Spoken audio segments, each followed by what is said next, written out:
I did live for a long time. I live in Brighton now, by the seaside. But I lived in London for a long time. I lived in London long enough that I nearly lost the will to live at all, actually. So I mean, I know the place well. And so for me, the better photography is the things that I've chosen are those things that have tried to come at the city with slightly fresh eyes and tried to see things made slightly strange and unusual. Because I know all of these sites and things as well as you do. I would offer you a couple of bits of advice, perhaps. Am I going to get lynched if I do? Well, you know where the door is. I know where the door is. Can I get to it before I get devoured? I would say, on the whole, don't approach when you write titles for the work. Don't try and channel your inner sub-editor for the Daily Star. I think a couple of people are approaching it with slightly cheesy kind of kind of approach. Try and break away from that a little bit.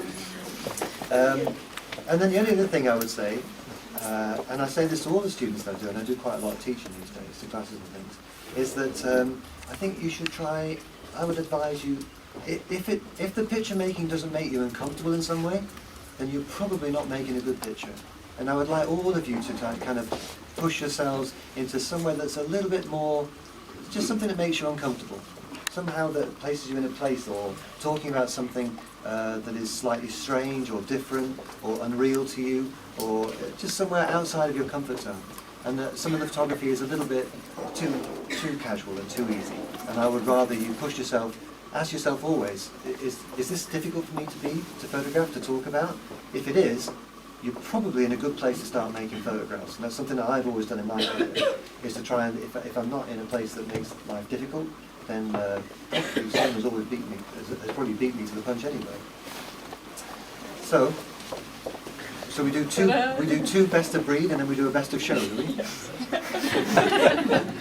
if you do the best of show, please. So you want 3, 2, 1? Go on then. Okay, so the best in the hunting dogs and the labradoodles.